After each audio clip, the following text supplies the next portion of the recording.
అబ్బో ఇక్కడ కేజీ చీరలు కొంటే అర కేజీ చీరలు ఫ్రీ అంట. మంగళ్య షాపింగ్ మాల్ కేజీల్లో సేల్, టన్నుల్లో ఆనందం. ముఖ్యంగా ధరణిలో జరిగిన అవినీతి ఆరోపణలపై సమగ్ర దర్యాప్తుకు మంత్రి మండలి ఆమోదం తెలిపింది. ఫోరెన్సిక్ ఆడిట్ కోసం ప్రత్యేక టీం ఏర్పాటు చేసింది. సీఎం రేవంత్ రెడ్డి అధ్యక్షతన జరిగిన తెలంగాణ మంత్రివర్గ సమావేశం పలు కీలక నిర్ణయాలకు ఆమోదం తెలిపింది.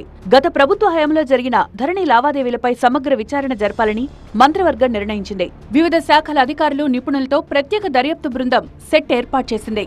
భూముల రికార్డులు, భూముల క్రయ విక్రయాలకు సంబంధించి ధరణి పోర్టల్ ద్వారా జరిగిన అక్రమాలు, అవకతవకలపై స్పెషల్ ఎంక్వైరీ టీం ఎంక్వైరీ చేస్తుందని మంత్రి పొంగులేటి శ్రీనివాసరెడ్డి చెప్పారు. ధరణి పోర్టల్ కు సంబంధించి టెండర్ ప్రక్రియ నుంచి మొదలు ఇటీవల వచ్చిన ఆరోపణల వరకు అన్ని అంశాలపై విచారణ జరిపించాలని నిర్ణయించినట్లు చెప్పారు. ధరణి ఏర్పడి ఆ పోర్టల్కి సంబంధించిన టెండర్ దగ్గర నుంచి ఎప్పటి భూభారతి వరకు పూర్తి విచారణ చేయటం కోసం స్పెషల్ ఎంక్వైరీ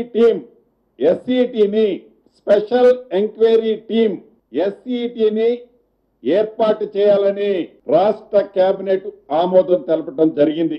ధరణి పోర్టల్పై అనేక అనుమానాలు ఉన్నాయని మంత్రి పొంగులేటి చెప్పారు. ధరణితో చాలా మంది ఇబ్బంది పడ్డట్లు తమ దృష్టికి రావడంతోనే ధరణి స్థానంలో భూభారతి తీసుకొచ్చినట్లు చెప్పారు. ధరణితో వచ్చిన ఇబ్బందులపై మంత్రివర్గ సమావేశంలో చర్చించాకే సిట్తో ఎంక్వైరీ చేయించాలని నిర్ణయం తీసుకున్నామన్నారు. టెండర్ ప్రక్రియ కోసం ప్రత్యేక చట్టం, విధి విధానాల సిఫార్సుకు నిపుణులతో కమిటీ ఏర్పాటు చేయాలని నిర్ణయించినట్లు తెలిపారు.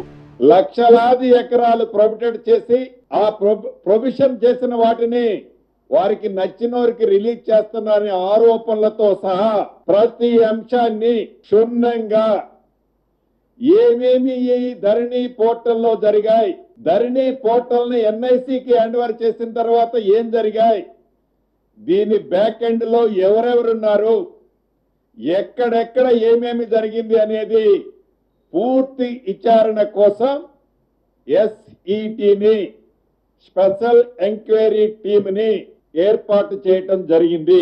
2020 అక్టోబర్ 29 నుంచి ధరణి పోర్టల్ అమల్లోకి వచ్చిన రోజు నుంచి నేటి వరకు ధరణిపై ప్రత్యేక విచారణ టీం సమగ్ర విచారణ చేస్తుందని చెప్పారు మంత్రి పొంగులేటి. భూముల రిజిస్ట్రేషన్లు, రికార్డుల మార్పులు, వ్యవసాయ భూములు, అసైన్డ్ భూములు, ప్రభుత్వ భూముల బదలాయింపులు సహా జరిగిన అన్ని అనుమానాస్పద లావాదేవీలను లోతుగా పరిశీలించాలని కేబినెట్ నిర్ణయించినట్లు మంత్రి పొంగులేటి చెప్పారు.